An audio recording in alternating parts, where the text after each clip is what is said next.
This podcast is part of the Big Heads Media Podcast Network. Go to bigheadsmedia.com for more great podcasts.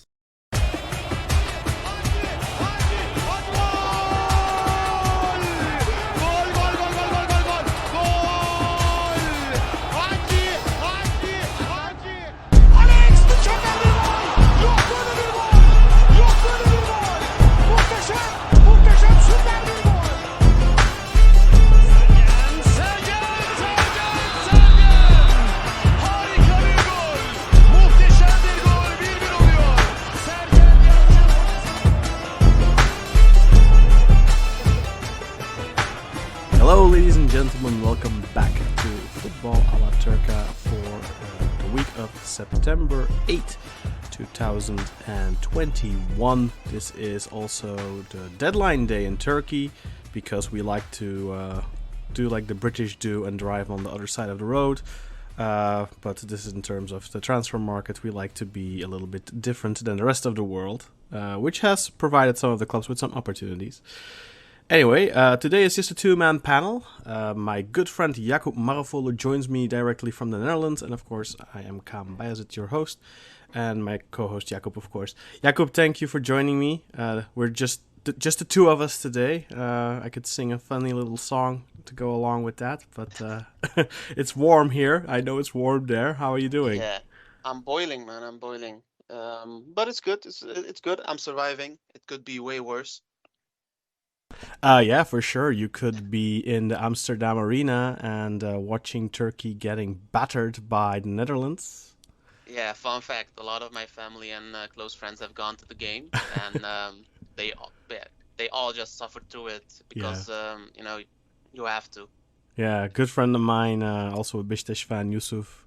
Shout out to Yusuf. He went to the game as well. And I think before the match, he sent a message in our WhatsApp group, something like "about to get." I'm not gonna say the word, but and wow, 55 seconds in, and the Netherlands are already 1-0 up, and I just wonder, I just ask myself, these guys, like, they've had a terrible Euros, like the worst performance that you can imagine, and then they come off of that and really bad first few games here, dropping points at home to Montenegro in the dying seconds last week. Shout out to my man Altay Bayındır, by the way, who stuck up his four fingers, and the wall, man, it was all about the wall. And then you go into this match, right? And I would imagine if I was a footballer, I would think to myself, okay, fucking focus right now. They might be better than us, it doesn't matter, but we're going to put our heads in front of it. And we're just going to be really tough, like a $1 steak, and they're going to have the worst evening of their life. And what happens 55 seconds in they score? Yeah, it was clear, especially after the Euros, that the Turkish national team just needs a new coach. I'm not a fan of Şenol Güneş, but I have defended him in the past because I still think he's an okay coach. But it's clear that whatever he's trying to do isn't just working. So, after the Euros, everybody thought that this was the time that a new coach might come in, but it didn't happen, and I think the team just never mentally covered, Mm-hmm. and you saw what happened. Everybody saw what happened, and Yeah. It's unfortunate. It's really unfortunate. Yeah, and this brings me back a couple of years when he was coaching at Beşiktaş, and of course, the first 2 years were wonderful with back-to-back titles, really good run in the Europa League, and a good run in the Champions League, really. Just that last game against Dynamo Kiev was unfortunate, but I wouldn't even blame him. I don't blame him for that at all. That was a bit of an unfortunate event with the referee, and just not a good game on our part. But a good Champions League campaign with 4 draws and 1 win, and then that unfortunate loss to Kiev. But a very good Europa League run after that. Then the following season, fantastic run in the Champions League. But you could see the drop off from season to season, and there were for me at least, big frustrations when watching Channel that third season already, where I personally was always very frustrated. I think I was very vocal about it as well. I think even on I don't remember if we were doing football Turca already at that point, but remember being very vocal about the fact that he doesn't rotate. He's always picking the same players. He's always he protects his boys, but then he is very quick to just completely annihilate people that he does not consider as quote unquote his boys. And that's a nasty little habit that he still has in the national team as well, I think. And I find it interesting that for as long as he's stuck with Ozan Tufan, the minute he transfers away from Fenerbahce, and it's weird because Şenol doesn't have anything with Fenerbahce, but like the minute he transfers away, like he's not. Did he even get called up? No, he's at Watford. Like Yeah, he played. He played yesterday. Oh, did he? I mean, yeah, he was. There was an issue with the regulations in England where the players aren't right. able to go out to play their national games, but for some reason Çağlar played, and Ozan Kabak played, and Halil even played.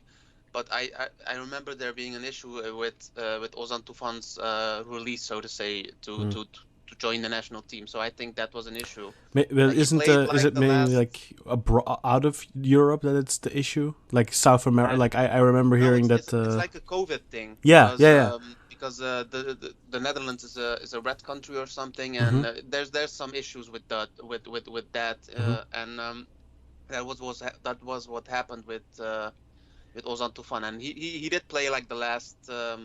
I don't know. The game happened yesterday, and it kind of feels like a blur to me because I stopped caring after like the 25th minute or like something. The 55th second. Yeah, I mean, it was I turned away to look at my phone, and we conceded, and I was like, okay, it's going to be day like that. Yeah. But he did play yesterday. Yeah. It's but with the national team, and I find it really mind-boggling because everyone's calling for Şenol's head right now, and I think rightfully so. Yeah.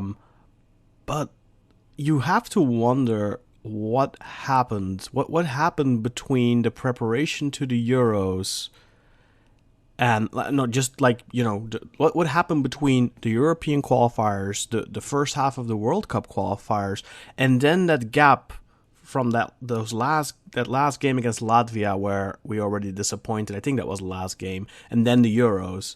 What happened there?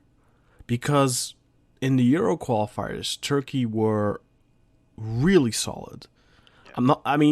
We can look back at it now and look at, for example, France, and we were in the same group with France, and I think we were maybe all a little bit misguided by the fact of how well we did against the French. And if we then look at the French right now, and also at the World Cup, like they are definitely suffering from post World Cup. I don't know how to put it, like delusions of grandeur, maybe. Like you've seen this before, especially with the French national team. After 2000. When they did the double, when they won the World Cup in 98 and then in 2000, you saw they had several years of where they were really complacent. And I kind of have that same sense with them now. And maybe that's kind of why we were all a little bit fooled by how good we were or weren't, you know what I mean? But still, like the drop-off is immense, and it's literally happened in the span of like 2 or 3 months. I mean... And everyone was in a good flow going into the Euros as well. We had Burak on fire. Yusuf had recovered well from his injury. Meri maybe not so much, but Çağlar had a fantastic season in the Premier League. Like Hakan, who I'm not a fan of, but he had a great season in Italy. He always has decent seasons at club level and then is absolute dog shit for the national team. But I really don't understand what happened, and we're all pointing at Şenol Güneş right now, and everyone's calling for Şenol Güneş's head, and I wholeheartedly agree, but I don't think a new coach is gonna fix this 1, 2, 3. Like, there's an issue larger than just Şenol Güneş. Like there's an issue with mentality with the players. What do you think about that? Like, what is the cause for this, barring Şenol? I mean, I really don't know. As you said, the team looked solid. It really feels like they just forgot how to play football overnight. Um, and I don't know. I really don't know. I still, Şenol Güneş is at the end of the day, he's the national team coach, and he is the one that's responsible for winning games. He's the one that's responsible for losing games. So um, he is the guy that should be blamed when we lose. But as I said, I think that Fennel is still a good coach. He's doing horribly now, but recency bias is a thing, and everybody's writing him off like he's the worst coach to ever get the national team spot. But Yeah, yeah. he's a decent coach. It's just it just doesn't seem to work. I don't know if it's a personal issue with the players. I don't. One can argue that maybe COVID, the break did something. But if you look, as you said, if you look at the individual success that the players have had, Burak and Yusuf in the French league, Hmm. and Çağlar did so good, and Hakan did so well. I don't know. I really, in Turkey, it's easy to blame failings at a club level and at the national team level to politics. Um, Hmm. Fatih Terim, a couple of years back, when he was the national team coach, also complained about the politics in the national team job being too much, Yeah, I and get that.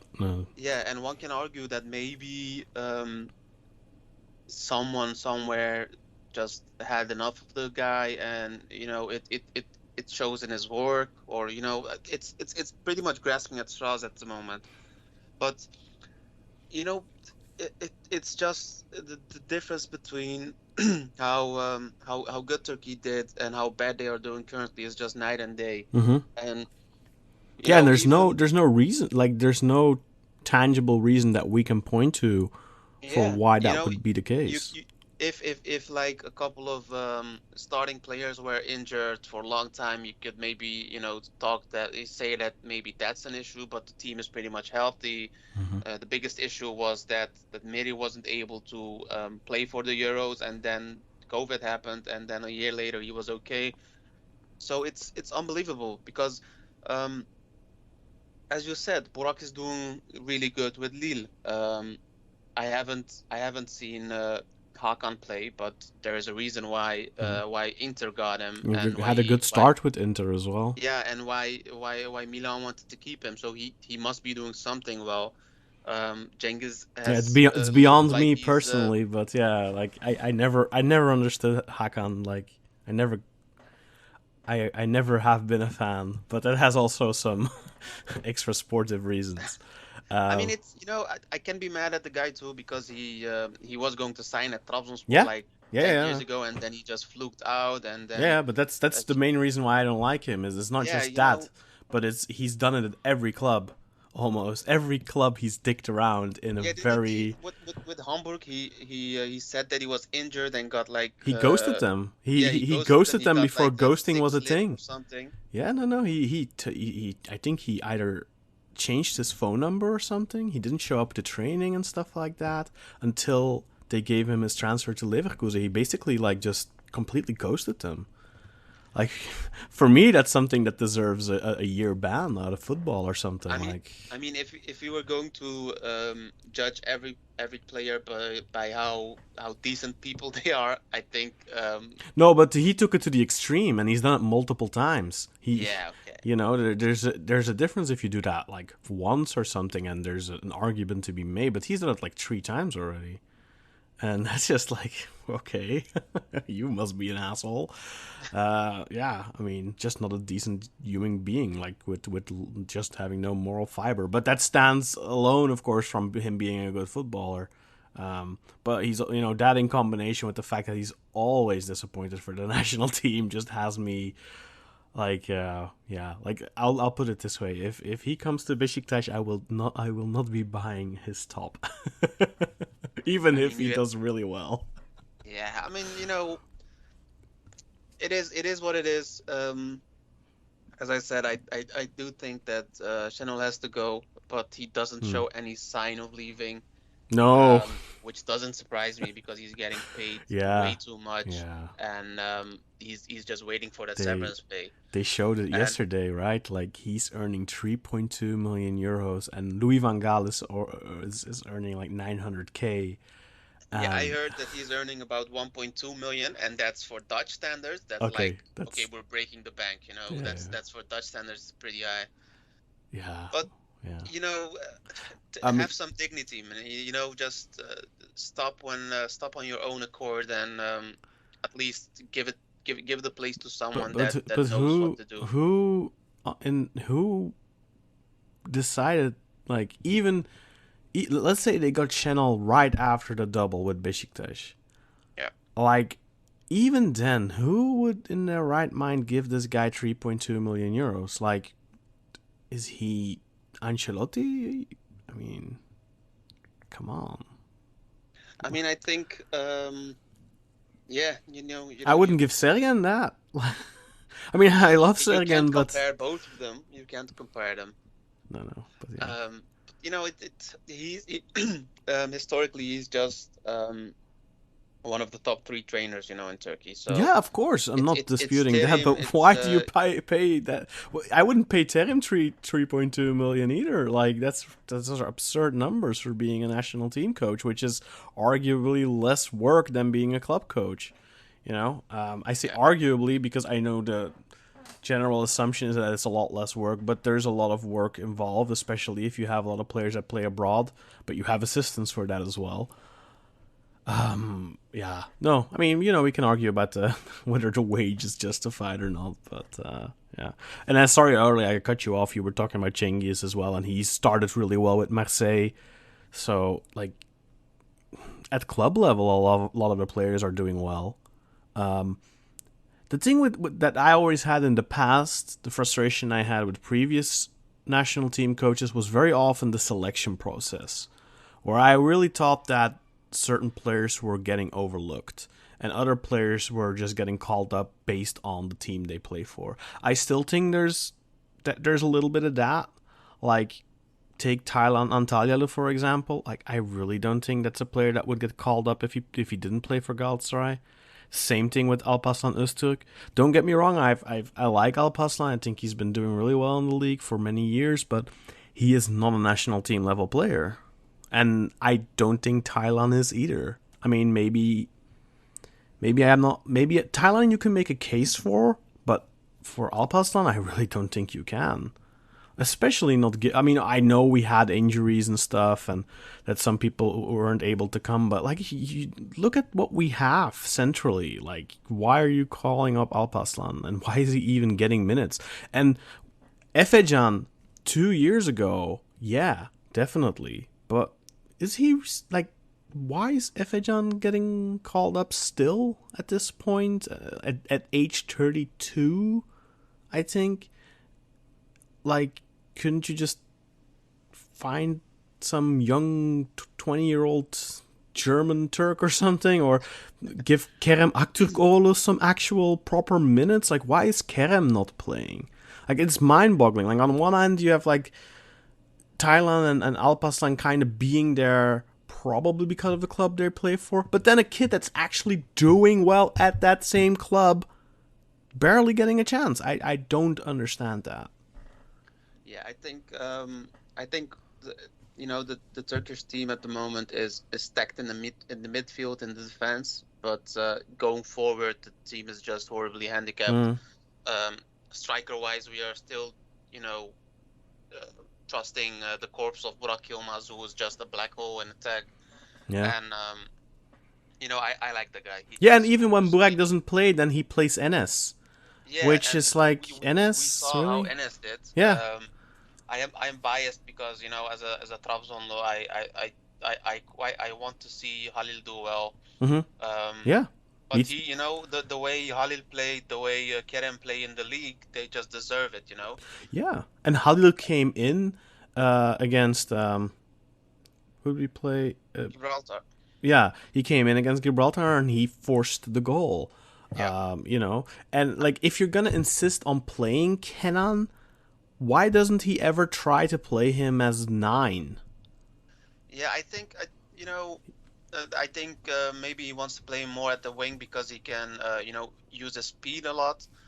But even then, he still doesn't use him a lot. I think that Kerem does also deserve a lot of minutes. You've seen it when. Oh no, I was talking about Kenan Karaman. Oh, like, Kenan. Like he's constant. Like he insists on playing Kenan, and don't get me wrong. I'm really happy Besiktas signed him. I think he's a super useful player, but he's a very limited footballer. Yeah. I've been saying this for 2 or 3 years because he's been in the national team for that long. Like I don't get it. Like I get that you play him when you're playing against France and you want like a really hard-working attacking player. Players to disturb. I get it then, but like if you're like for example like he brings him in against Gibraltar, and he puts him on the left wing. Like he said himself. Like, my position is number 9, but I'll play wherever you want me to play. But then, like, put him on the 9. He's got the height. He's got the ability to hold up the ball. He does have those qualities. Like, if you don't have Burak, try him at least. But no, every time he has to go on the wing. Every single time. And I really think that if you're playing against weaker opposition, you don't want to put Kenan Karaman on the wing unless you have, like, some really good creative players around him that where he can then play in like the Arkadire Claren role, you know what I mean? But like I don't get it. Like yeah. I mean I understand Chanel's always liked that hardworking winger Olcay type of player, and Kenan is kinda that, but I don't know, when you don't have Burak available and you resort to putting Enes Unal up top, who for the national team just hasn't ever impressed. I think like he's just there because of his status, I guess. Like he has a little bit of status because he plays abroad, I guess. Yeah, I mean, he as you said, he does play abroad, and he had the potential. He was the next, after Batuan, I think he was the next big thing, so to say. So people still think that maybe he can return to form, maybe he can find that lightning in a bottle again. But I saw. Has he ever found it though? Like except for Twente? As long as I think he played like 25 games or 30 games for the national team, and he scored only once. I mean, with the dominance that Burak had, you can kind of explain that away. You can say that, okay, because Burak played that many games, he didn't get a lot of chance to play. But still, he is, I saw him play against Gibraltar after a long time. I don't really watch him on club level, so it was really surprising for me to see how he just, didn't do anything. And in comparison, when Halil and Kerem came on, you just saw an immediate spark, an immediate, that urge to do something, to play hunger. Some great football, that hunger. And why does Enis Destan not get a chance, for example?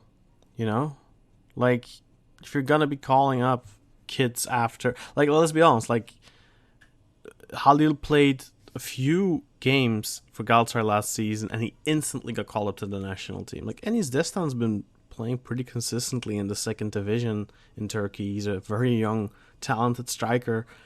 Maybe give him a chance. Scored again the other day against Scotland, I think, for the under-21s. Yeah. I honestly think that's what you said a little bit back about how players are getting picked because of the club that they play in. I think that people might argue with me, but if Halil came to Trabzonspor, I think he wouldn't get the chances that he has as he did because he came to Galatasaray. We can argue about this all day, every day. No, I agree with you. Some even say that maybe there's a there's pressure from the TFF, pressure from the club presidents to maybe play more, or maybe play their players more. That's Yeah, if something you that if we you might don't, you never you be able might to get do. sued like Transfermarkt. Yeah, that's a whole different topic. Yeah, more on But that later. we see it with what Şenol Güneş is doing at the moment. Every time he's announcing the national team, um, he picks Abdülkadir Ömür in the preliminary squad, and everybody's saying like, oh yeah, he's only picking Abdülkadir because he's from Trabzonspor. He doesn't put, he only picks him because of that. If he was going to do that, he would have picked Berat. That I don't think that that's an issue. Dorukhan came to Trabzonspor, he's dropped. Um, I think that um, Ali Akman. I think the young boys are really talented. I hope that they keep this Hmm. upward trajectory going. I'm so happy that that Ali Akman went away. I think that Hmm. Enis is supposedly going to Salzburg or something. That's pretty much what I heard. So I'm That I'm would happy that be he's leaving amazing. Turkey too. Um, I think the future generation looks promising, but I'm also a bit cautious because we saw players like Ahmet Kutucu who everybody talked about like the next best thing because he scored a couple of goals at Yeah, Schalke, and he's now at Heracles, I think, in the Netherlands. yeah. But So it's like you shared that article the other day about Samet Yeşil, and I yeah, had completely forgotten about him. But he was I remember a few years ago, because when you posted it, it all came back, and it's like, wow, that's right. This kid was gonna be really huge, and then he just, I mean, I didn't even know about his two ruptured ACL injuries, and of course that's yeah, going to derail anyone. But yeah, there's been some of those unfortunate stops. But I do wonder, like, if clubs like Salzburg are looking at Enis Destan, right? And if you look at the fees that Galatasaray, for example, have spent this summer, and you look at their situation up top, why doesn't the Galatasaray go for someone like Enis? Like, no way that Salzburg are paying 7, 8, 9 million. This is just not how Altinoro does business. Like, Altinoro don't stand in the way of these young players. They sell them relatively cheap. Like, I think almost all of their big towns, like a Çağlar, like Berke Özer and stuff, they've all went for like 2.5 million. And I think Altinor are very willing to work with clubs as long as they think that club is right for their player. So why I does a Galatasaray not go for him, for example? I think I talked with a friend of mine yesterday after the game about this.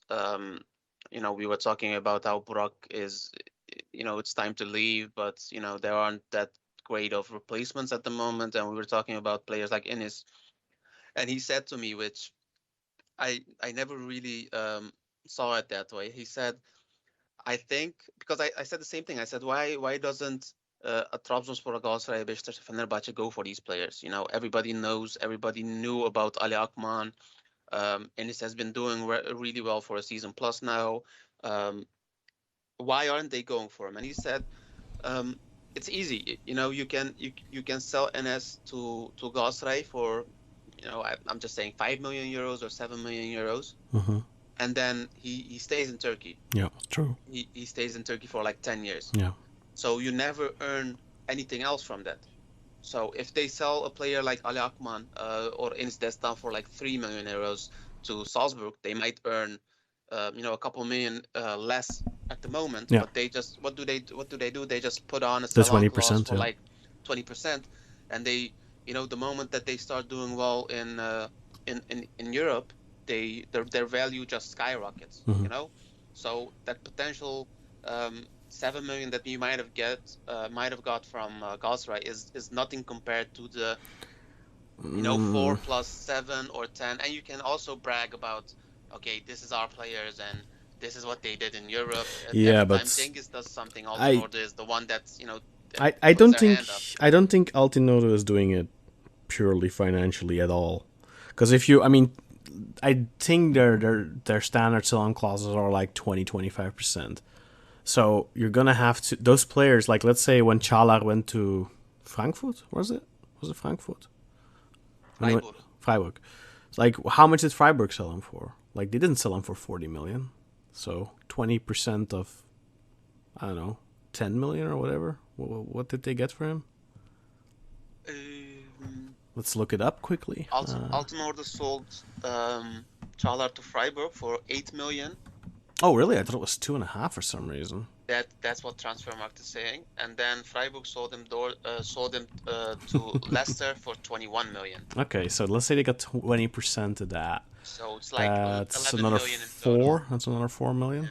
Yeah. So it's like 12 million. But 12 I million. think it's probably more. I wonder if it's more that the players themselves, like maybe they're just not dumb. Yeah, I also that's obviously also a thing.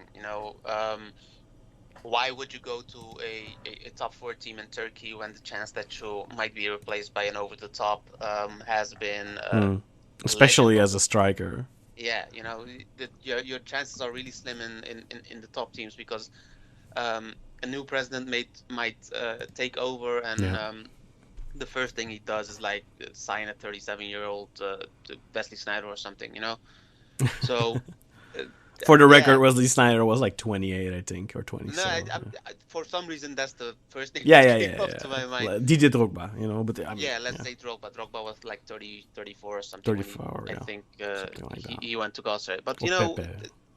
there aren't that many youngsters that did well at the top 4 teams. That went to the top 4 teams and did well. There are like maybe you can count them on 2 hands. That's how many they produced. So I can't even think of. I can't from the top of my head. Can't really think of one. Like Kerem now is. I mean, one of the outside the top 4, you had Sercan at Bursa when he was okay. Yeah, but that was That's the Bursa only- themselves, their own players. Like I wouldn't even count that. That's the only way Bursa was gonna achieve success was with their own talents, and I think they kind of lost that afterwards. Like. Yeah, Trabzonspor has some couple of years. Fatih and Gökdeniz were the big ones. Tolga, if you count him as a decent player, was okay. But you have to really grasp at straws. Yeah, but they got Selçuk at a young age and stuff like that. Like that. I think that also counts. Like if you buy a player at 20, 21, 22, 23, and you actually let them play. That's fine. Like Kerem Aktürkoğlu now, for example, like he's not from the Galatasaray youth or anything, but they're giving him opportunities now, and he's flourishing. It's a big question mark. This Turkish national team. Before we stop talking about it, let's one more thing. Like who on earth has to replace Şenol Güneş if he goes? Because I'm seeing a lot of Fenerbahce and Galatasaray fans calling for Sergen Yalçın. No, I don't think that's smart.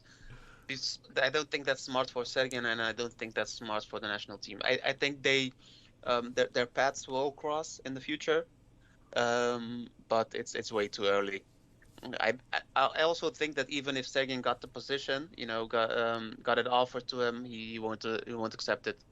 I don't think so either. I think Sergen has a career plan, and I think if he wants to, I don't think he doesn't want the job, because I believe he said he does at some point, but I think he wants the time to be right for that.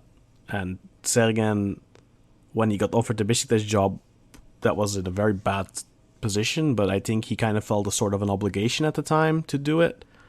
Maybe not an obligation, but like a roeping, like Calling. A calling, exactly.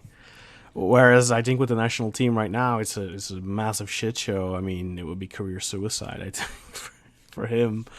But who takes over? If Şenol gets the sack, who should take over? Like, I can't really think of anyone. I also think that one of the issues that I've seen with the national team coach position is for years has been that they just want someone the way they pushed Lucescu to advocate reintroducing a foreign limit and the way they've been doing that with Channel as well. Like, I think one of the big reasons that Terim was ultimately sacked was because he didn't want to be their puppet. And if, like, Burak on the show often heckles Terim, and I'm maybe not the biggest fan of his coaching style, but I have a lot of respect for him in that regard, like, because they tried that with him too. Yeah. They tried to push that agenda of forcing a foreign limit, and Terim is one of the reasons that the foreign limit got lifted in the first place 5 years ago. Obviously, I think, Terim in 2016 had to go as well, and I don't think getting him back now is a solution. Like, I know some people would like that, but, like, there's a reason he was sacked 5 years ago, right? Like, just all the time going back to the same coaches. Like, at least you can say with Şenol Güneş, now versus 2002, like, he's made progression as a coach, maybe. Like, in 2002, he was still a relatively young coach. Hadn't really won anything yet. And now when he came back, he was, so to speak, a finished product, which is kind of what you want for a national team coach. You do want an experienced person who has had successes and stuff like that. So I definitely thought that at the time when he got appointed, it was the right choice. But just right now, something needs to be done, and I think the coach is the easiest solution. I don't think it'll be a magical band-aid that fixes everything, but then there isn't really a clear replacement. Like, the only one I can think of is Okan Buruk, and it's not like he's that experienced. He has one Champions League campaign under his belt. He has a title with Başakşehir, but apart from that, like, some work at some minor clubs, and that's pretty much it. Like, it almost has to be a foreigner, right? Yeah, I think that the correct decision would be a foreigner, because at least then we will get past this. Oh, he's playing X because he's a fan of the Y team. It will still happen, but I mean, remember when Gus Hiddink was the coach, and then it was just like, well, Oğuz Çetin is making the call-ups. The big problem is they can put anyone there, but they need to let that man do his job, and that's I think that's the single biggest issue. I can't really point to it with Şenol now. Şenol, yes, he is definitely being the spokesperson for what the TFF's agenda with the foreign limit and stuff like that. I think it's very funny given the success, that the biggest success in Şenol Güneş's career outside the 2002 World Cup has been, his titles with Beşiktaş, and and playing like nine exactly players. Yeah, he got his success at Beşiktaş not because of good Turkish players. Like, okay, Oğuzhan was really good the first season and stuff like that, but like, and Cenk and Gökhan, and he had his Turkish players that did well for him, but for the large part it was Quaresma, it was Mario Gomez, it was Jose Sosa, it was Marcelo, Fabri, Adriano. I mean, Ryan Babel. it wasn't, it wasn't, I don't know, Tolga or whatever. I think that I would love to pile on Şenol Güneş, by the way. I've said multiple times I'm not a fan of his, but I think that the moment you become the national team coach, you are essentially the mouthpiece for the federation. So if the federation says, okay, we're going to ban all foreign players, there's no way the Turkish coach would go against that, because they know that the paycheck is coming from their way. So I think that you could see that the moment Şenol has been let go or leaves himself, that he would turn back and go the same way and say, okay, foreign players bring a certain edge to the league, and they they should have done well. They should be brought on as long as they're the right players. But you hire a coach because of who that coach is, right? Like, in essence, what you're saying is, then why even have a coach? Then just have Nihat Özdemir run the national team. Like, if don't give them ideas. I mean, I don't even, Nihat Özdemir in turn is just a puppet. We all know who wanted that foreign limit because he's openly said it. Yeah. Yeah. I mean, it's unfortunate that the way Turkey has been, not to get political, it's just unfortunate that the way Turkey has been run is just the reason for so many things happening, positive and a lot of negative things. So, it's unfortunate that football has gone from a thing for the people to be controlled by to be controlled by politicians and maybe screw it up for the next couple of years. But I don't know. I really don't know. I don't know who should replace Channel. As I said, I think that my priority and expectation is that a foreign coach might do well. You have Turkish coaches, but Yeah, but who? Okan is too young. Çağdaş Atan is now on a free. He's also way too young. Way too inexperienced. Let me say it that way.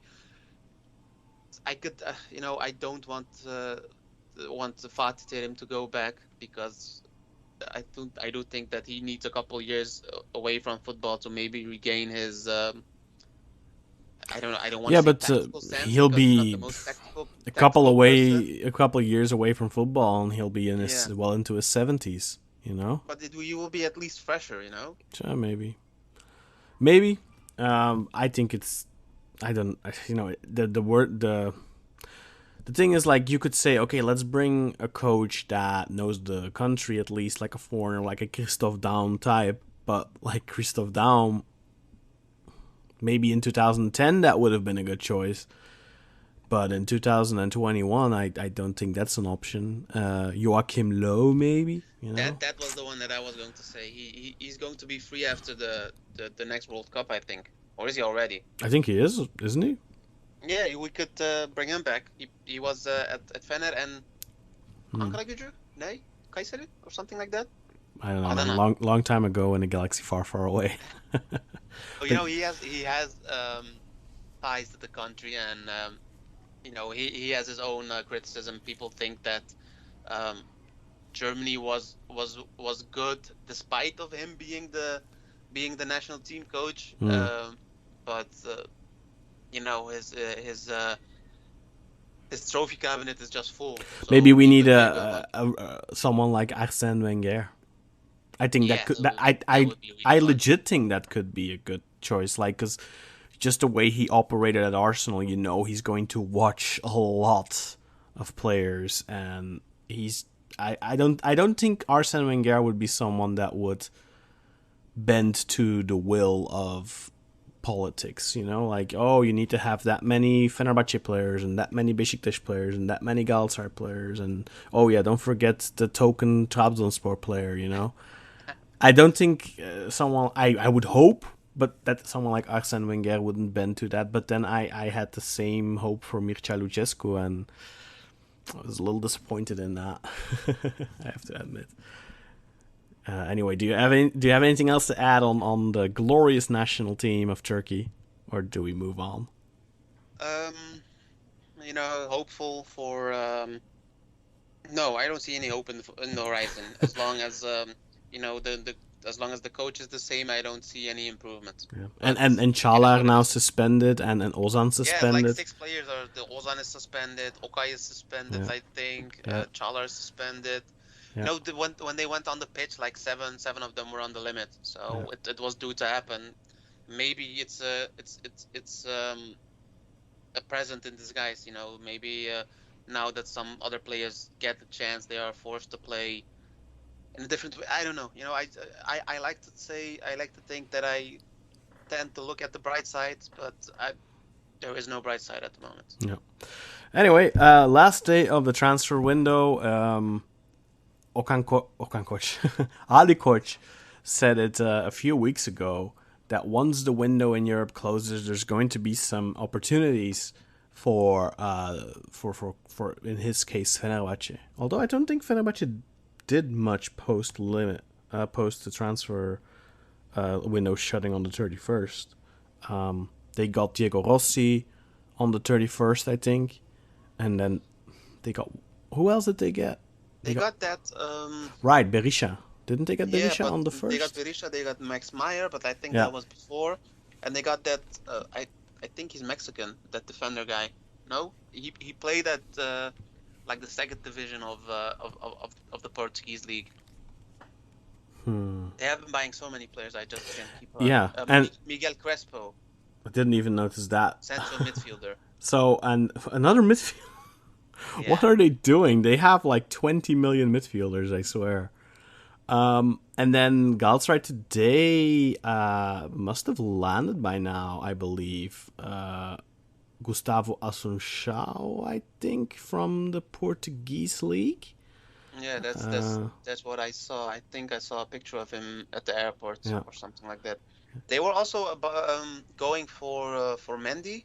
I don't know which Mendy. Nampali's Mendy's loan move from Leicester to Galatasaray has fallen through, with the midfielder unable to reach Istanbul before the end of the Turkish window tonight, which is like in 8 hours. So I don't know how that makes any sense.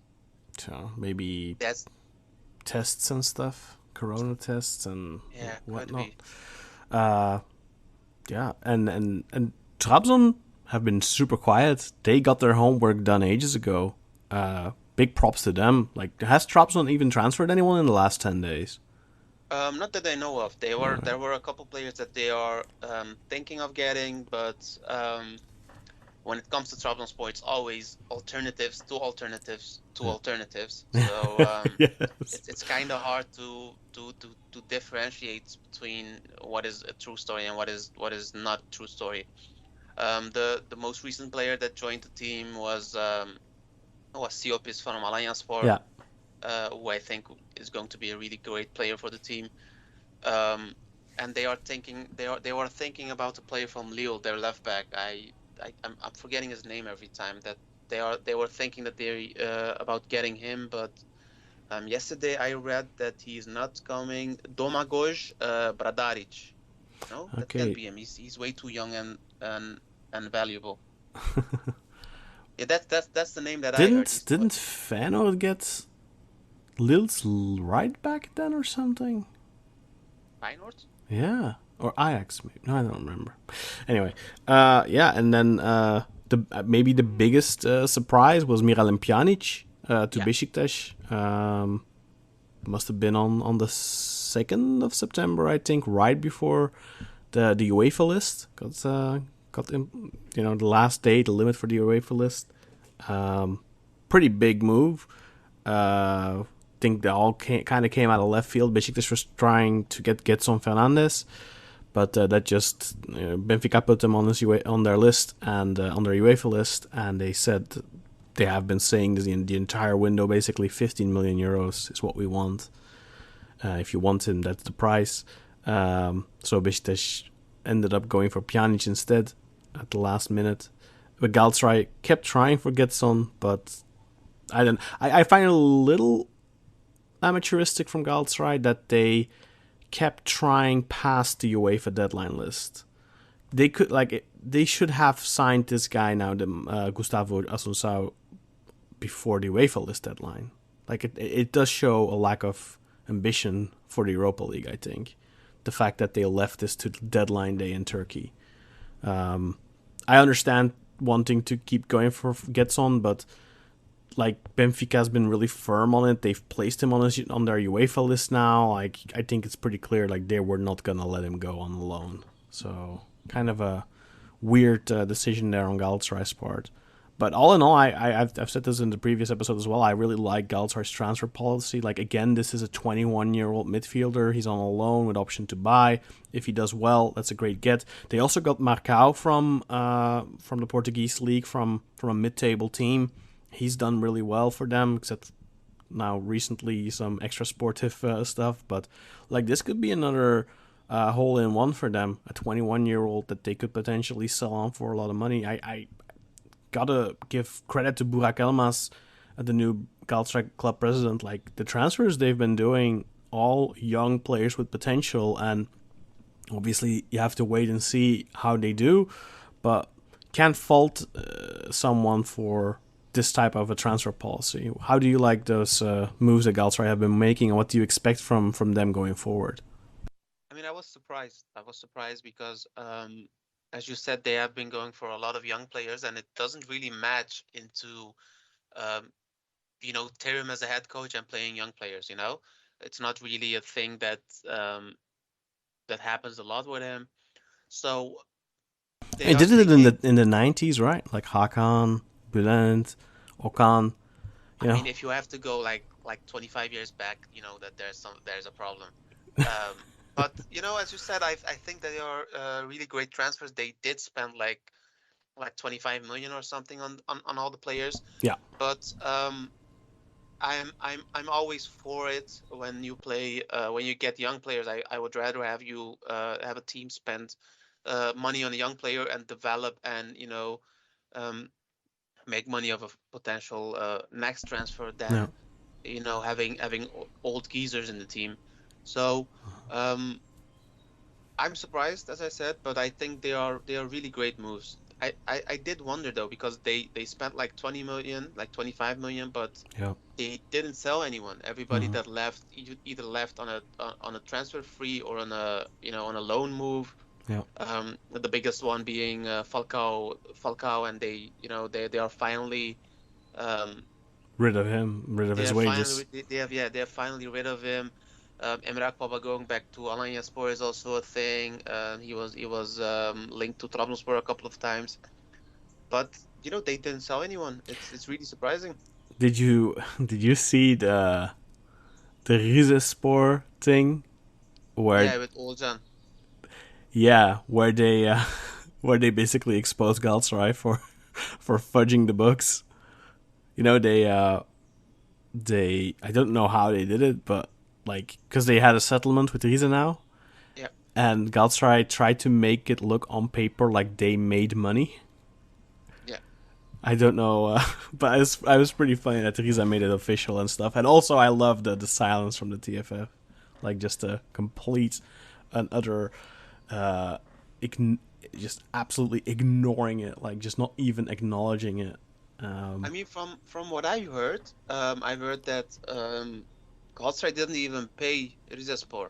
Um, what happened was that the TFF took the earnings that they got from qualifying for the Europa League, and they just kind of took that money and just gave it to Rizespor because to close the settlement, so to say.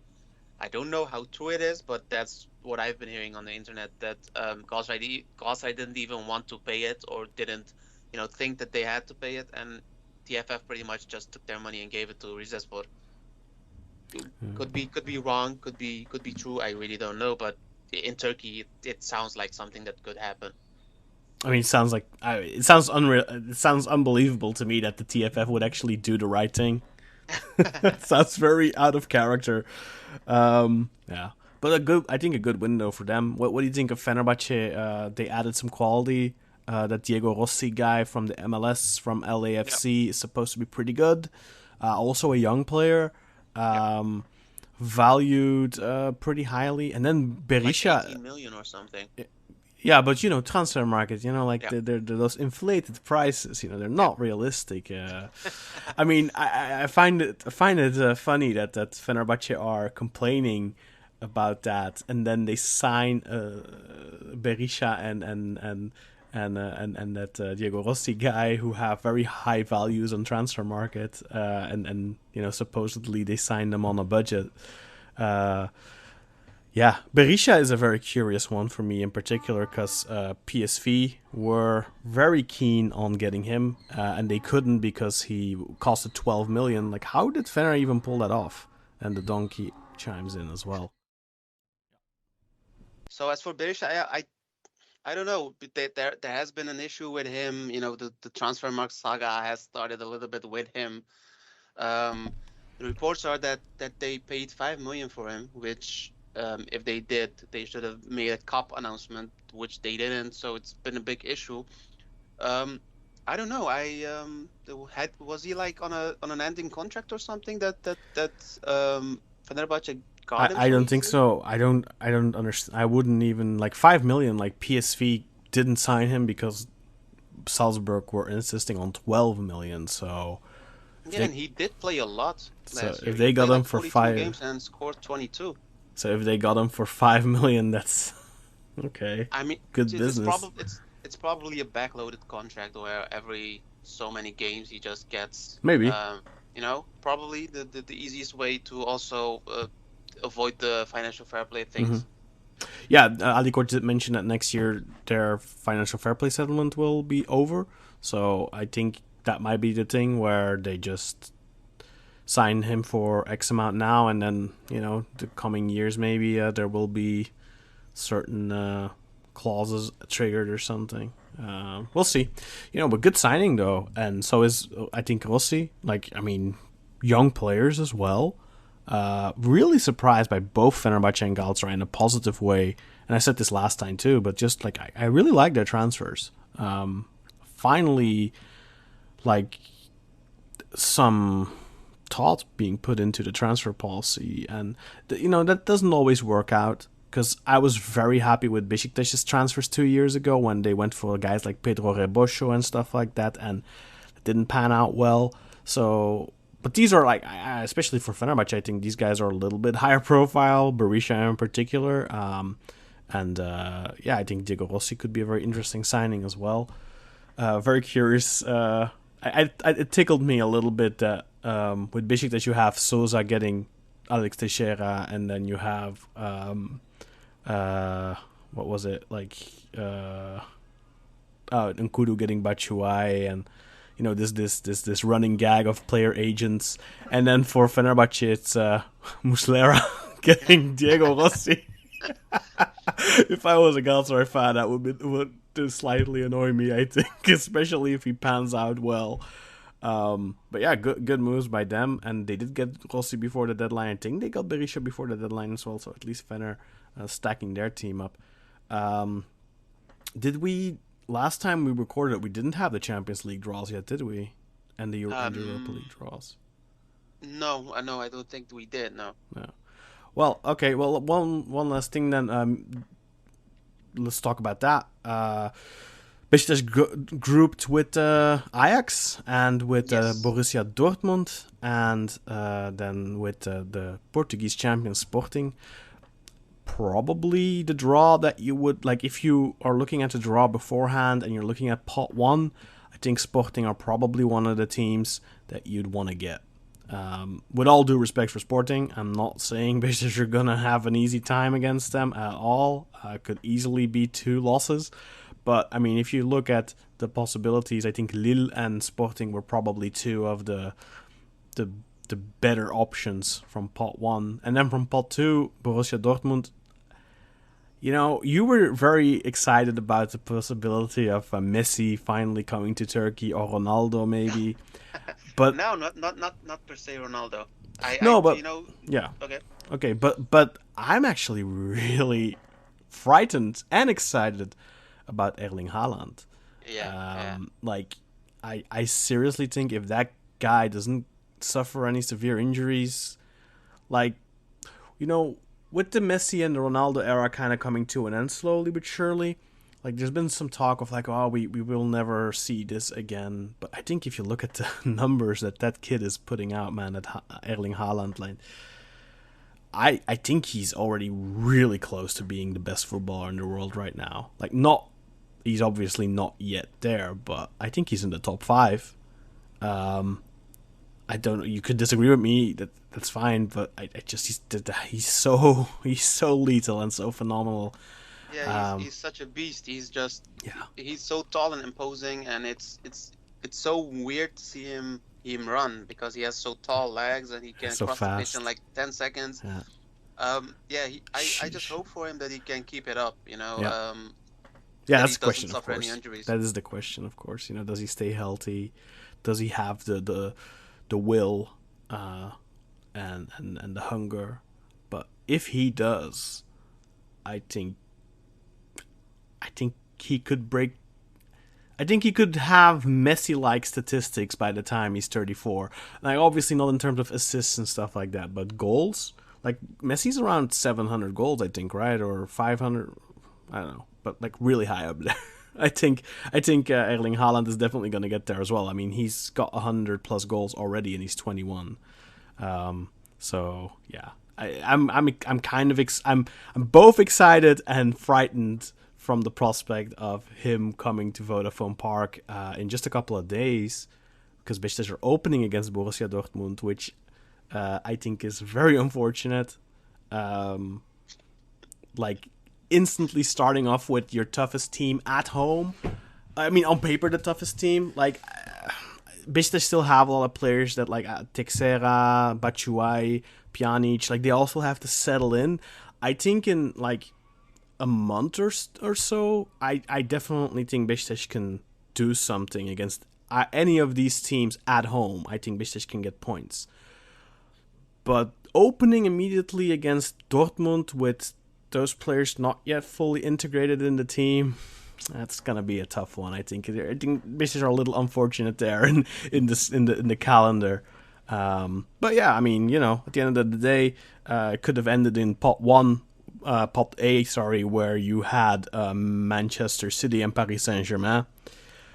So I think a very good draw for Besiktas, but this is, of course, a group where Besiktas could go through, but just as easily, maybe even easier, and fourth and not go through at all. But what do you think of this group? I don't know. As I guess a closeted Beşiktaş fan, because they are probably the only Istanbul team that I kind of care about. I want to see them well. I want to see them do well, but I also want to see them not do well to annoy my friends that are Beşiktaş fans. I'm kind of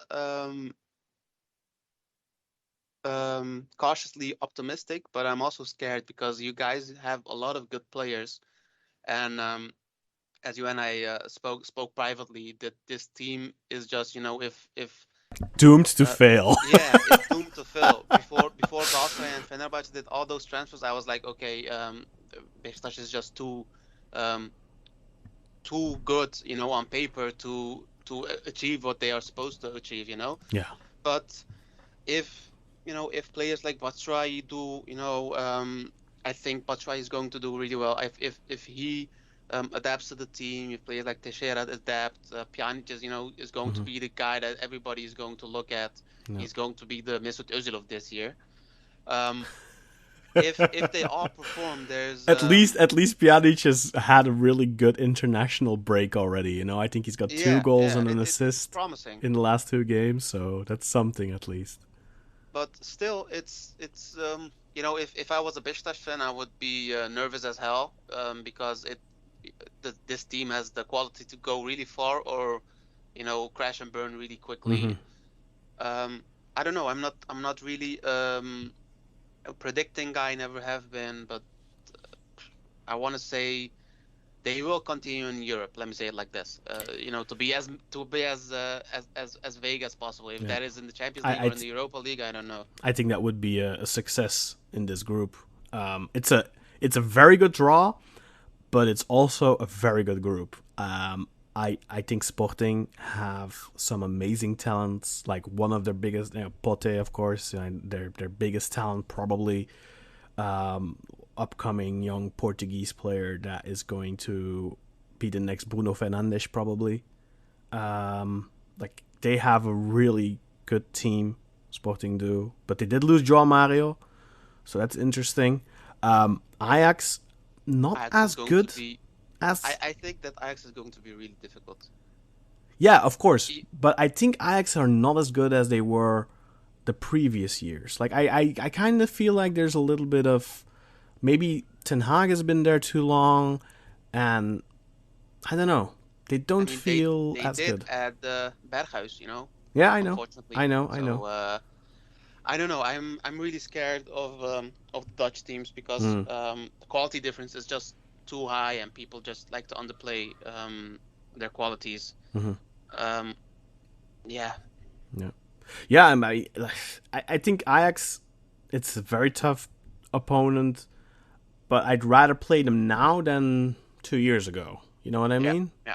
They Makes sense. definitely did lose. Like they lost Ziyech and stuff like that.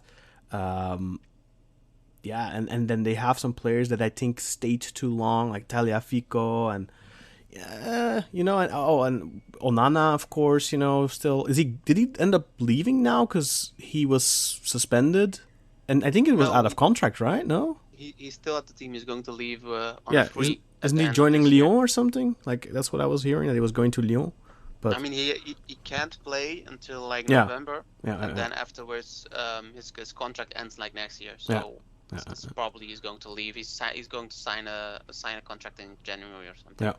yeah, yeah. So I don't know. Like Ajax, obviously they are a good team. But I think on paper, Besiktas are the absolute underdog in this group. I think on paper, Sporting, Ajax, and Dortmund should be beating Besiktas. Yeah.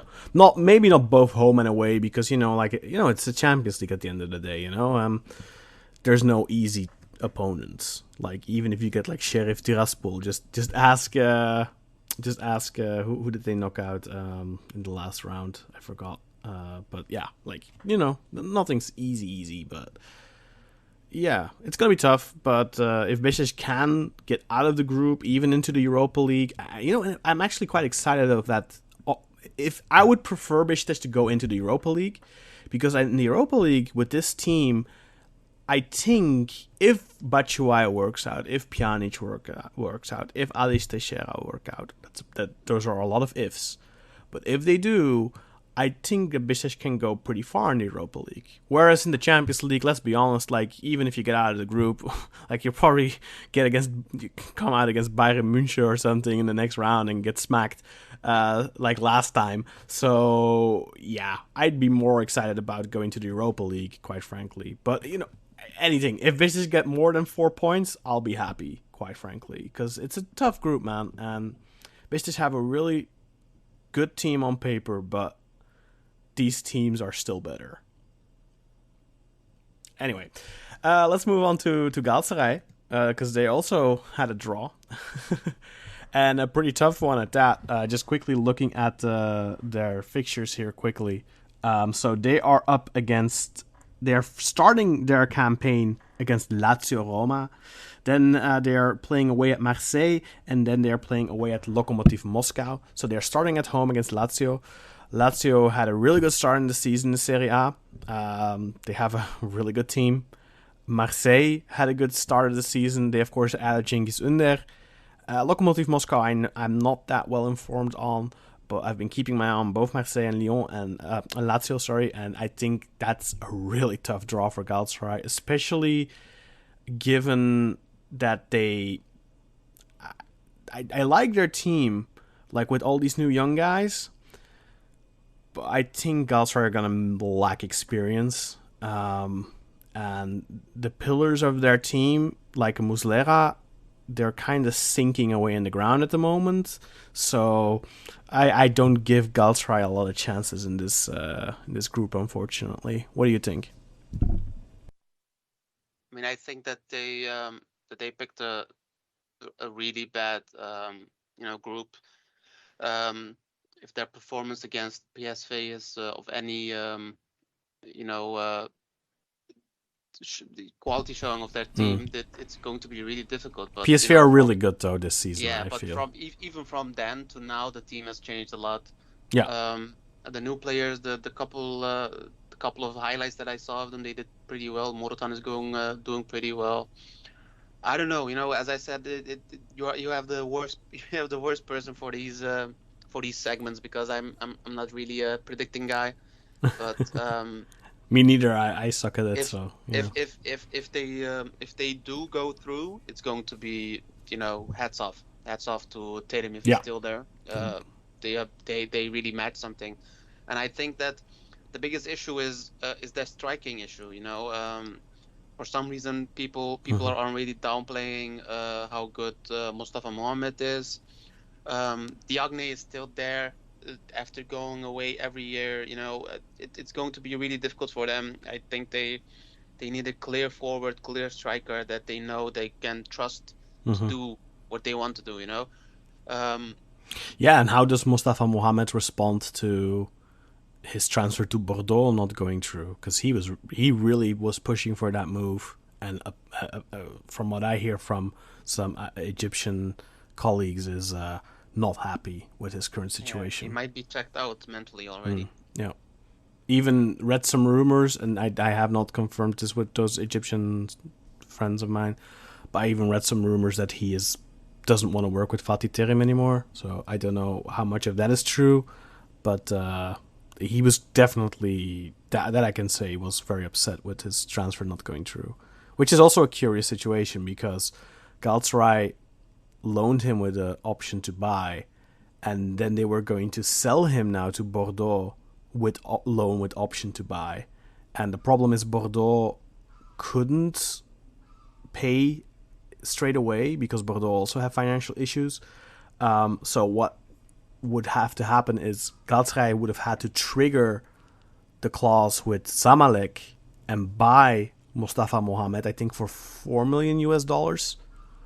But Galatasaray couldn't because obviously the limit and all that stuff. So Galatasaray couldn't actually trigger the buyout clause before they got money from Bordeaux, and Bordeaux couldn't pay up front. Before Galatasaray got him. Yeah, exactly. So it's a weird situation there. I mean, at the end of the day, at the end of the season, I think he goes back to Zamalek if they don't trigger, and then Zamalek will just end up selling him to Bordeaux probably.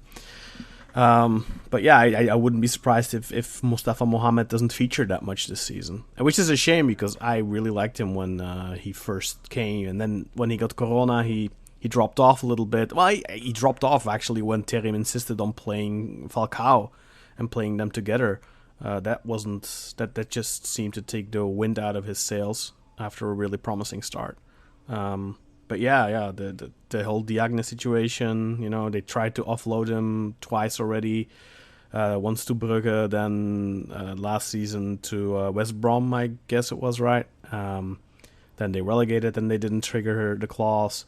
And now they're quote-unquote stuck with him again, although he's proven useful. And he has, at times, proven useful for Galatasaray. I just think that he's complacent and lazy a little bit, and yeah, I understand that they aren't happy with him, but he's probably the best option they have right now if Mustafa Mohamed isn't checked in anymore. And Halil is not a lone striker.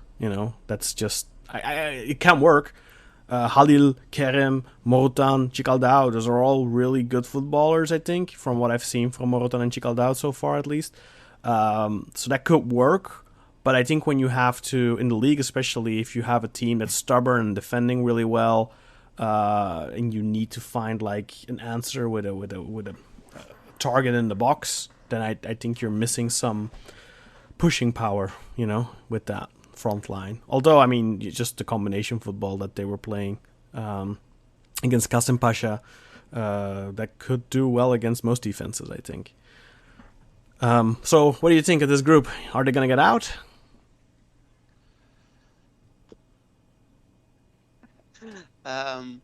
I think that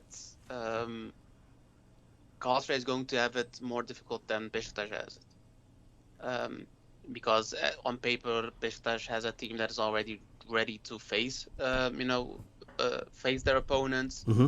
And Galatasaray is still a big, it's way too early because they just played like 2 games together.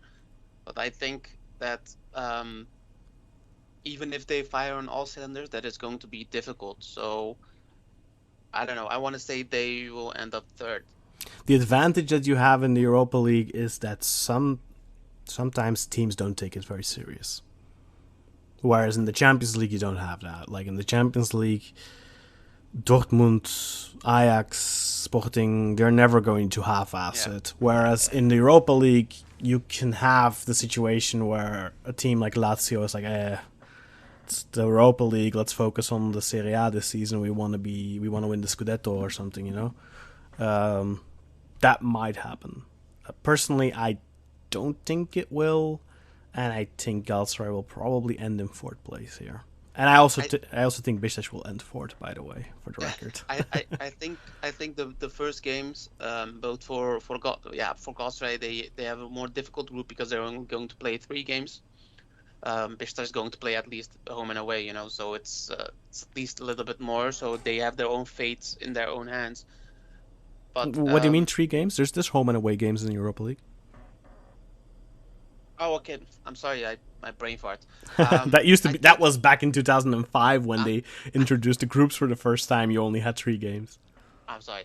I think that the biggest issue is going to be that first game. Lazio is, as you said, a really difficult opponent, and Sarri is, one of the great ones. I think that if Galatasaray is able to, claw away a point from there, I think that then they will be successful. If they don't, I see a third finish. Yeah. Okay. Well, let's move on to Fenerbahce's draw then quickly. They are in a very tough group themselves as well, but probably the easiest group from the 3 with Eintracht Frankfurt, where they will open in Germany this week. And then they are at home against Olympiacos, and then finally at home against Antwerp. So they have back-to-back home games before then going away to Antwerp, and then away to Olympiacos, and finishing at home against Frankfurt. So, Frankfurt, Olympiacos, Antwerp. Not the worst draw in the world, probably. Looks pretty good on paper. I just hope that they won't get, the stereotypical Turkish mentality of, oh yeah, we are so much better than these guys on paper, and that they just half-ass it. I already saw that on Twitter. Yeah, but I'm really scared of that, because we saw it with Trabzonspor facing Molde, that everybody thought that, okay, who cares about a team from Norway? And then, I said no, that's not going to be easy. You said it, but the majority thought, okay, this is just a team that we will just steamroll. And, but the most important thing is, what do the players and what do the coach think, right? Like, it's what the fans think. Fans often are not that well informed about anything that goes around outside of their favorite league. So you know how people are quick to jump to conclusions. I think Antwerp is going to be an interesting matchup, by the way. They have a fun team this season, especially given the fact that they got Samatta now from Fenerbahce as well. Yeah, they have been strengthening their opponents, Fenerbahce. Yeah, and didn't they get Zanka too? I don't remember if that... No, didn't Zanka go to Frankfurt? Or did they get him from Frankfurt? I know Antwerp wanted to get Zanka, but I don't think the move was finalized. Let me just really quickly look if I see him on their squad right now. Zanka is without a club. Okay. Yeah. Anyway, so they initially got Michael Frey in earlier in the summer, but then he scored a couple of goals and got injured, and then they had to find another striker. So then they went back to Fenerbahce and they loaned Ali Samatta. Which is gonna be interesting. How will he do against Fenerbahce? Frankfurt, that is not an easy team. I believe, doesn't Silva play there still? Andre Silva? Frankfurt, Andre Silva. Or did they sell him? Or wasn't? I don't think I see him. They did get that guy from Milan, Hauge. Okay. I really thought that would, he would do okay with them, but apparently not that good. Yeah. Silva was at Frankfurt and he is now at Leipzig. Okay, that's good for Fenerbahce. I mean, I'm from all the teams, I'm the most optimistic about Fenerbahce, because the recent transfers that they did. Once again, it's an on paper thing, but it does look like a group that they should be able to relatively easy go through. But it's if football was played on paper, exactly. The same teams would win every game. That's true. The same team would win every championship. Yeah. I do think that they Let me check. Who did they play first against? Olympiacos? Away at Frankfurt. Oh yeah, France. And then they're home against Olympiacos, and then after that home against Antwerp, and then they go back away to Antwerp, and then. I mean, can we say that Frankfurt is the most difficult, or do you think that's Olympiacos? It's difficult. I think Turkish fans kind of have that image of Besiktas pretty easily beating Olympiacos a couple of years ago. But Olympiacos was not at the top of Greek football at that point in time. They've clawed their way back up now. They have a good team. Also, an interesting Matteo Valbuena returning to Fenerbahce will be interesting too. Yeah, I don't know. Olympiacos is difficult. Greek football is not where it was 10 years ago or something. But neither is Turkish football, of course. I think Olympiacos are going to be tough, and I think Frankfurt is going to be tough, and I think Antwerp is going to be tough too. The big thing is going to be getting the points against Antwerp, because with all due respect for Antwerp, they are, quote unquote, the weakest team in this group on paper. But the weakest team doesn't mean that they're going to be pushovers, because Antwerp is a very stubborn side with a lot of hard work, very good mentality, some really good players too, great home atmosphere as well, and there's a club that lives for these types of nights. You know, Antwerp have been gone for so long from the European stage, only just returning the last couple of years. Those fans have been lusting for that for decades. So I think Antwerp will be taking this very serious, and I think Fenerbahce, if they are going to approach that match like they did the first leg against Helsinki, then they could find themselves getting bitch slapped by Antwerp. Sorry for the donkey, by the way. Adds a little bit of atmosphere to this. It's like I'm in some Turkish köy. Let's just say I am. But I agree with you. From the three Turkish teams, is definitely the most doable group, and keeping everything into account. What squad does a team have? Who are their opponents? I think Fenerbahce are probably the ones that are almost obligated to make it to the next round. I won't blame Galatasaray if they don't get out of that group, because there's only 2 tickets, and Marseille and Lazio on paper are just better and should go through, and Moscow probably as well. I don't know Russian football well enough to give you a proper opinion on that, but I expect that they probably have a more experienced side, given how Galatasaray has shaped their team. And then Besiktas, I think, like I said, like scheduling wise, I think Besiktas are a little bit unfortunate, because in the Champions League, on paper, those home games are very important. And immediately starting off against the toughest team in the group, when you still have players that need to settle, and you're starting off against a team that, doesn't, like, Dortmund are a very stable team year to year. It's gonna be really difficult. Besiktas are gonna have to, like, if they start off on the back foot against Dortmund, then it's gonna be an uphill battle from there. Like, they ideally would get some points, or at least a point there. I'm hopeful, but I don't expect much in that group from Besiktas. I just think that the opposition is a little bit too strong, and the same thing for Galatasaray and Fener. They have the best chance. Anything else that you want to talk about, Yakup, before we finish this episode? We can lightly talk about the transfer market bullshit that is going around on Twitter. Yes, let's talk about that. That's a good one. Let's end on a high note. Yeah, a couple of like 2 days ago, I saw from Zach Lowy that he's a guy that has a pretty good good site. No, he doesn't. No, okay. No, okay. You don't like him. Okay. I don't have any problem with him personally, but I know a lot of people in the journalism world that think he's an absolute joke. But yeah. Okay. Now, anyway, he shared a tidbit about how Fenerbahce is supposedly taking Transfermarkt to court because they have been undervaluing their players, and they are hurting the team financially.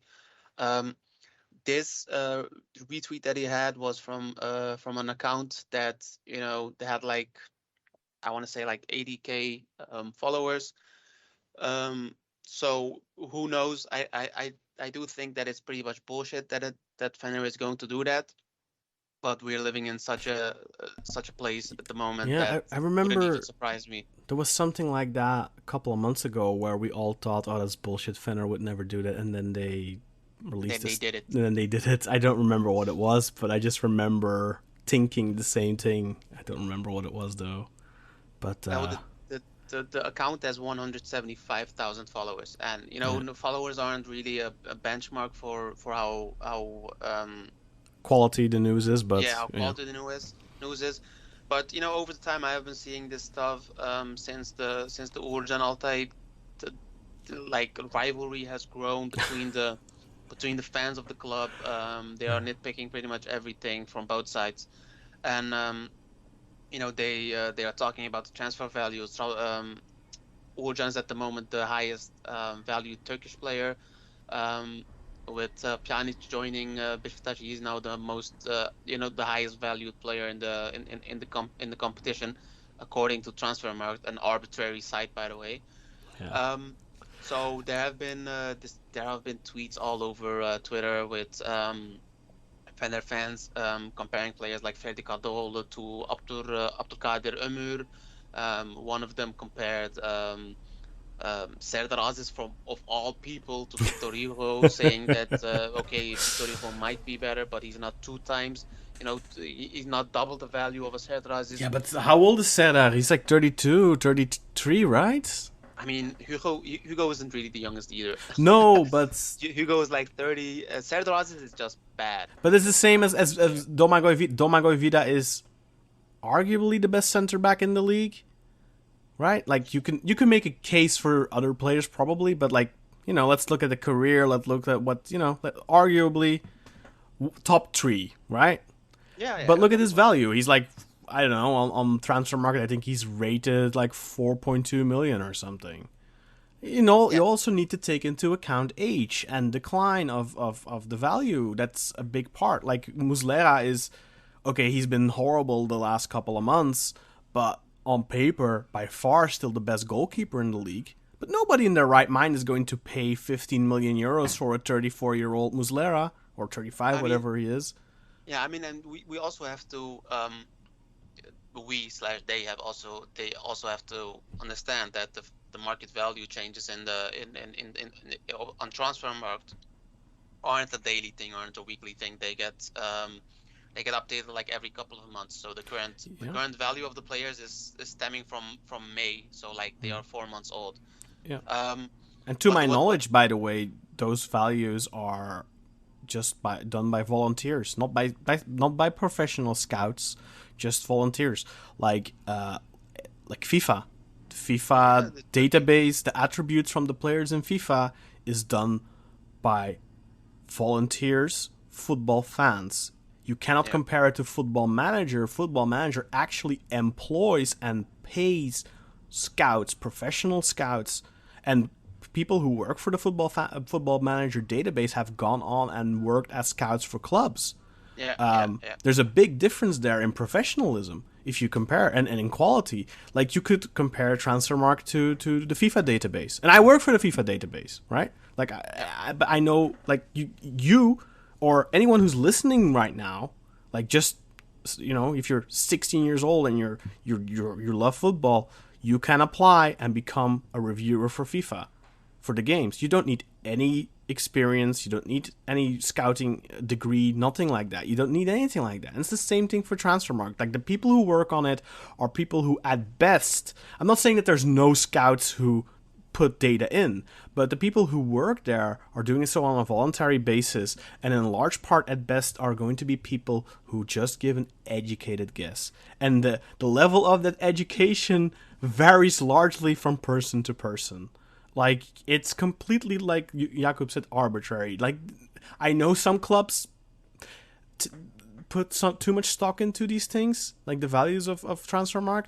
And there have been examples in the past of really big clubs using Transfermarkt as a reference, but that doesn't mean that you should really take it 100% serious. I think that the values that you have there are a decent indication, but they're not more than that. At the end of the day, it's all about how much the crazy person is willing to pay, is what my mom says. Like, I mean, if the bigger issue, as you said, the people doing this are volunteers. The most known one, quote unquote, of the Turkish site, of the Turkish version of the site, is a guy that is a Trabzonspor fan.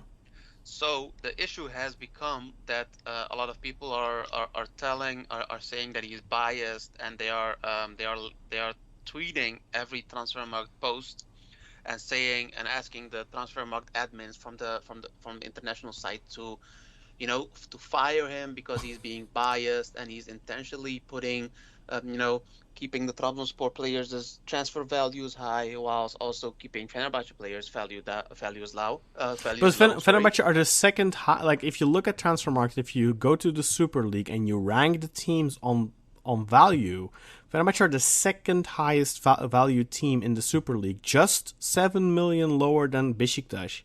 Yeah. And almost 30 million higher than the third team, which is Trabzonspor. Yeah. Like, I mean, the issue is the guy that is responsible for the Turkish league has come out and has said multiple times. He said, "Okay, listen, I think that you're not understanding what my role is at Transfermarkt." He said multiple times that the only thing that he's doing is when a player scores a goal, when a player gives an assist, when a player plays a match, he inputs the data. I'm putting in those stats. So if you're wondering about a player, a game from like 2018, that's probably a stat that I put in.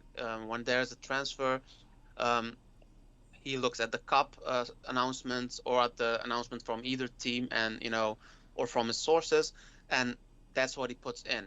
So the issue was Berisha, when he went to Fenerbahce, the Fener reporter said that Fener paid like 4 million or something, like 3 plus 1 million in bonus, and he allegedly put on Transfermarkt that they paid him 5 million. So that was a big issue. But he's trying to make us look like we paid more and this and that. And the guy has come out and he said, "Listen, this isn't what I did. This is a thing that the Austrian admins did. They have some people close to the Salzburg people, and they have changed it according to their sources." So, since then they have been hounding the guy for weeks now, and the Berisha thing has been like the cherry on top of the cake. Saying that he's the one changing the market values, and he has said numerous times that he isn't the one doing this. Yeah. But it's easy to get Turkish fans. Yeah, no, I can angry, completely relate. I do certain work I have done for many years for EA, and I have read posts. Even of like accusational things where I'm like, well, okay, you can accuse me, but I didn't do it. There's so much stuff like these. Like, I don't know how Transfermarkt works exactly, but like what I'm hearing you say from this guy's experience is I can relate, because like I can't go into details because we have an NDA, but it all sounds very familiar to me. And it's the same way in the database in FIFA, where you have every league has their editors, their admins, so to speak, and certain data gets put in by those people. Like, if you have a transfer, like usually the outgoing team, like the player from the outgoing team, like they usually put in the data from their sources. Like obviously in FIFA you're not gonna have those transfer numbers and stuff like that. That's not relevant there. But like I can see where this guy's coming from. Like, look, this is a transfer that guy came from the Austrian league. Like, their admins are going to put in that data. obviously there can be wrong.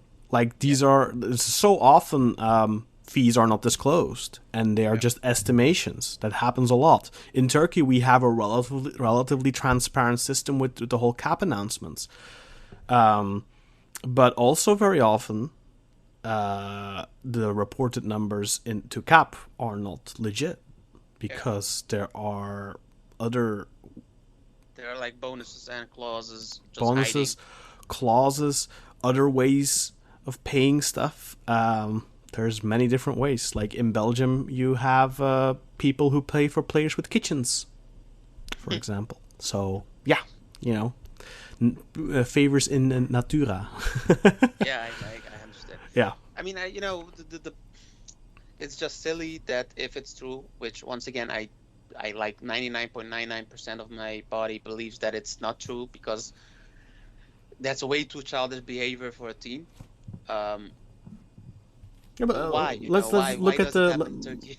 let's look at the values of Trabzonspor on transfer market. Is it even that absurd? Like, I don't think so, right? Like, I mean, we've had the discussion about Urjan, and I don't believe a club is going to pay 18 million or whatever it is he's valued at right now. I just don't think it's going to happen. And if a club would be willing to pay it, he would be gone already at this point.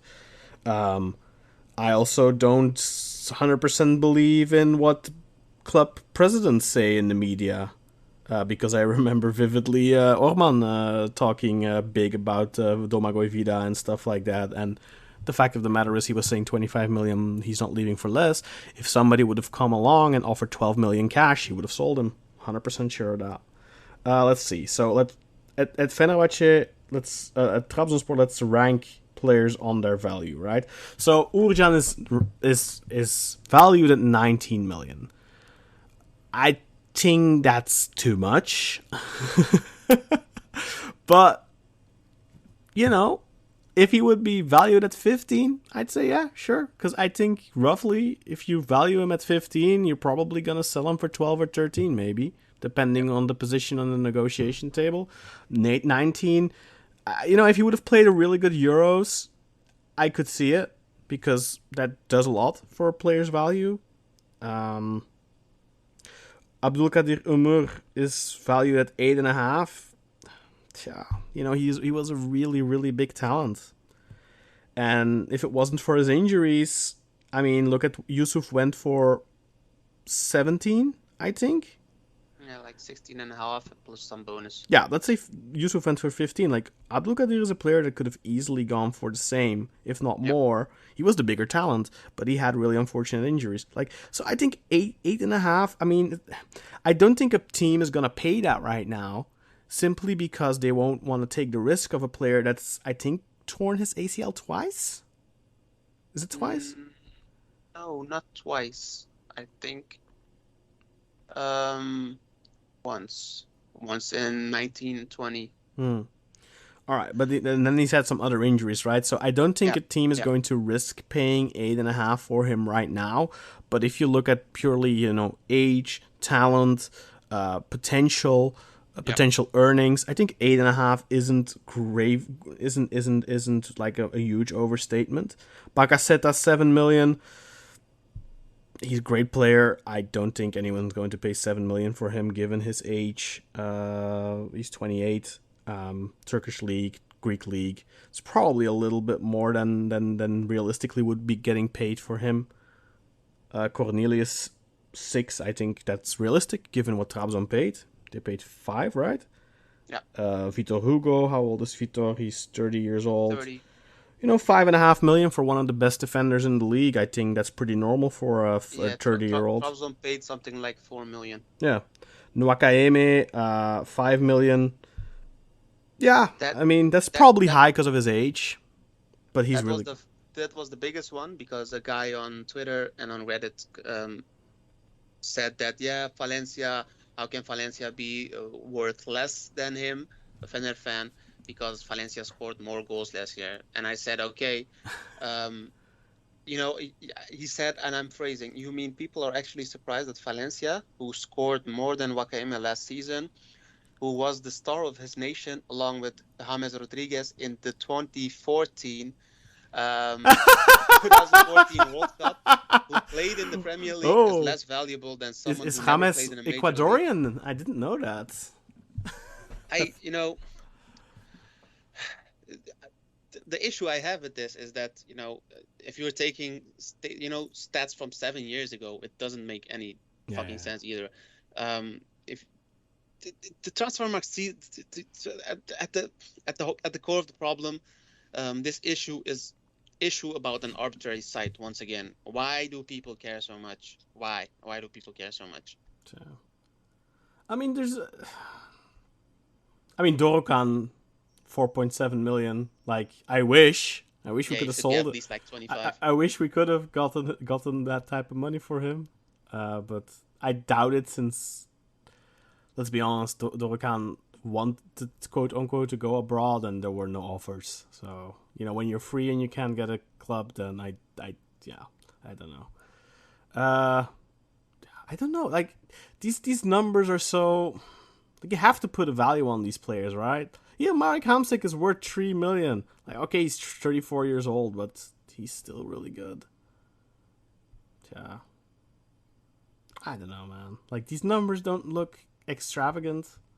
Like, let's look at Fenerbahce, right? Like, this. I mean, or let's look at Besiktas. Let's not look at Fenerbahce. Let's look at Besiktas. So, Besiktas, most valuable player. There's going to be Pjanic at 20 million. I mean, he went for 60 last year. So yeah, Yeah. okay. Then you have Gezal valued at 12. I think that's a little. I mean, realistically speaking, it's probably a little high, given we paid 3. Um, I don't think anyone's going to pay 12 for him. Is he worth that on the pitch? That's the same question you could ask on Wakayemi. Is he worth that on the pitch? I would say 5 million definitely. Is Gezal worth 12 million on the pitch for Besiktas? Last season he was, I would say. But is anyone realistically going to pay that? No. But there's so many players who have values that, let's see. We have Kyle Larin at 11 million. I think Kyle Laren's probably realistically worth around 8 or 9, especially given how much goals he's been scoring for Canada as well this year. I wouldn't be surprised if he wouldn't be on just 10 more months left on his contract. If he still had like 2 or 3 years on his contract, I wouldn't be surprised if Bishop's got 9 million for him. 11 is probably a little on the high side. But that's just because I don't think he's that particularly good.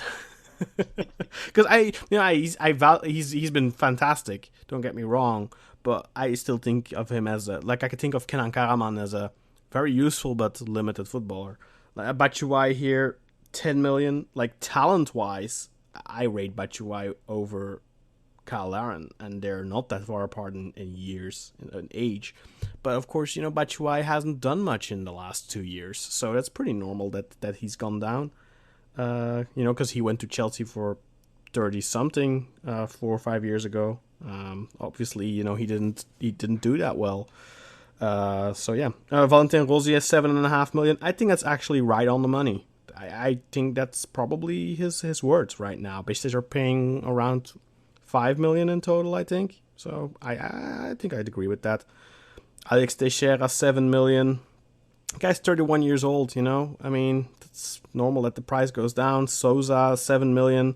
At 32, I don't think anyone's going to pay 7 million. Laic, 6 million. If we could get 6 million for him, Jesus Christ. I mean, don't get me wrong, I love Laic, but, Ersin Destanolo here, 5.5 million now.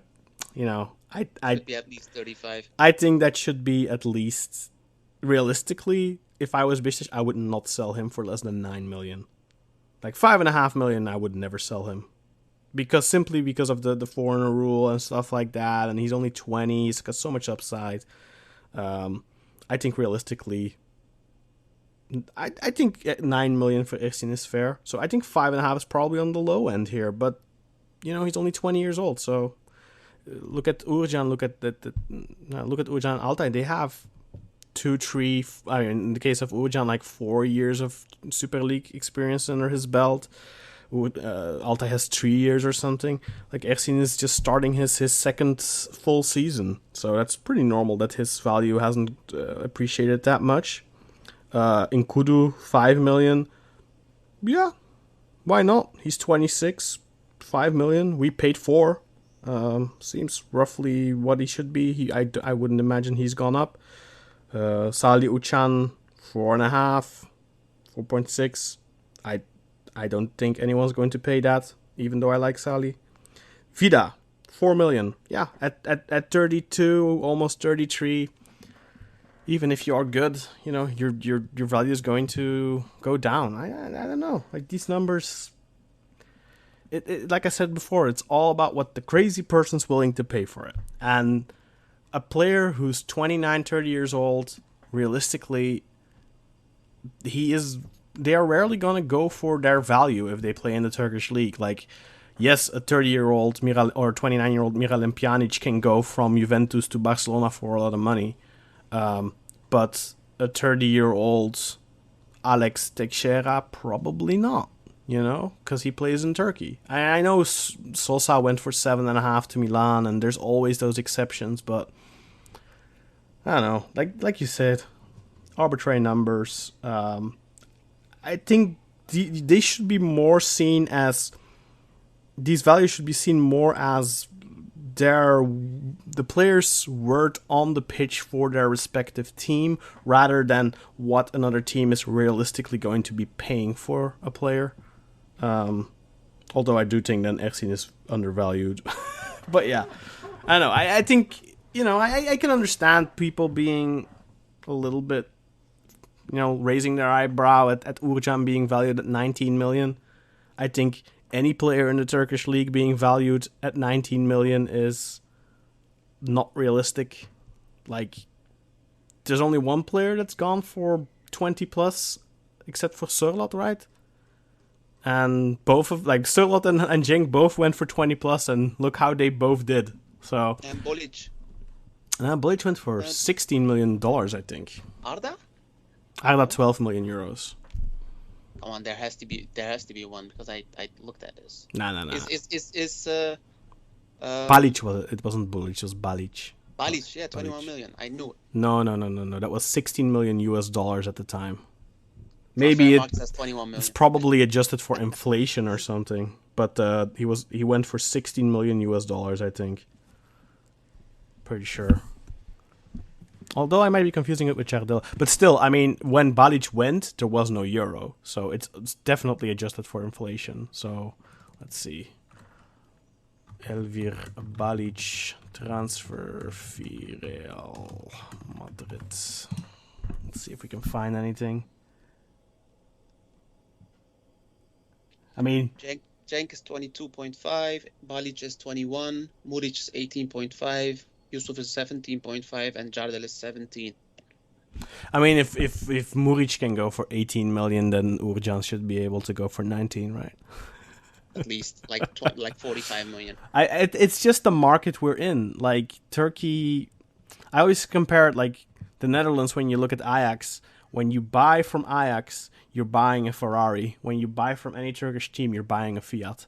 So you're never going to get the same money. Like, even if it's a really good Fiat, you're not going to get that money that they get at the Ferrari dealership.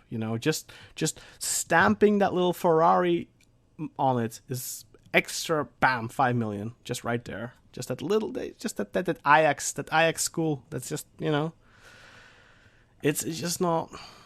Just not realistic. Anyway, it was transferred in 1999, so that was before the euro. It was definitely in US dollars back then. I can't find the US dollar fee here, but, adjusted for inflation, let's say it's 21 million. And look how he did, right? Look, Cenk, Sørloth, Balic, Muric. Who else was on there at the top of that list? I just closed it. Yusuf. Except for Elmas, except for Yusuf and maybe except for Yusuf and Elif, like all those other guys kind of bombed. Plus, the thing with Elif, like, he was really young. He was like 21 years old. Yusuf was 23, 22 or something, right? Like, yeah, that's different. It's the same thing with Abdulkadir Ömür. If he would have stayed free from injury, he probably would have gone. But like a 25, 26-year-old player still playing in Turkey, the fact that Cenk Tosun went for that type of money is insane. I don't know. Like, for a goalkeeper, it's different, of course. Uğurcan, 25. For a goalkeeper, that's young. For a normal outfield player, 25 isn't old by any means, but it's not young either. It's not like 21, 20 or whatever, Yep. But yeah, it's silly that if it's true, it would be really silly if Fenerbahce are legitimately getting upset about that. But is it really the club though? Like, it seems to be the fans mainly, right? Yeah, that's what I'm saying. I don't see a club that big. There has to be a couple of smart people right there that say, like, okay, You'd shut hope up, so. don't do this, because the negatives are way more than the positives. Just shut up, let people do whatever the fuck they want on social media, and move on. Yeah, I mean, at the end of the day, if you take this type of stuff like too far and take it serious, then you're just making a laughing stock out of yourself in Europe. Because people do pick this up, like you said. Like, yeah. Zach tweeted this out, and whether you think he's a good journalist or not, like. No, I said I like his site because they give opportunities to a lot of people to just write their articles there. That's what I said. Yeah, it's a bizarre situation. Let's hope that Fenerbahce don't take this too far. Yeah, I think we discussed most of the stuff we wanted to. International break, transfer, some more transfer news, and now it's back into the league soon. This weekend we're starting back with the league, and then those European games straight away. So no time for adjusting for the three teams that are still active in Europe. Yeah, are you looking forward to this weekend? Yeah, Trabzonspor is facing Galatasaray, so that's going to be a nice one. Definitely. But with all the players that were supposedly injured during the Roma game and some during international games have all been given the clear. So I'm looking forward to it. It's going to be a fun game. Proper test for Abdullah Avci this match. Let's see if Trabzonspor are going to be a real contender. You would think they would have to win this game, right? Like, yeah. The Gals right now, with this many changes to their team, lots of new transfers, they haven't settled yet. This is the time to strike for Trabzonspor, who have had time to settle and get ready for the new season.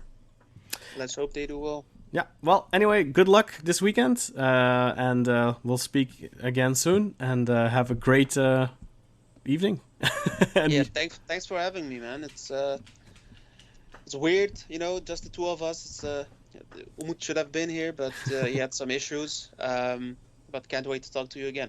Yeah, speak to you soon, and hopefully you will be listening as well to the next episode of Football a la Turca. And let's try and forget quickly about this international break and look forward to a fun and exciting 2021-2022 season.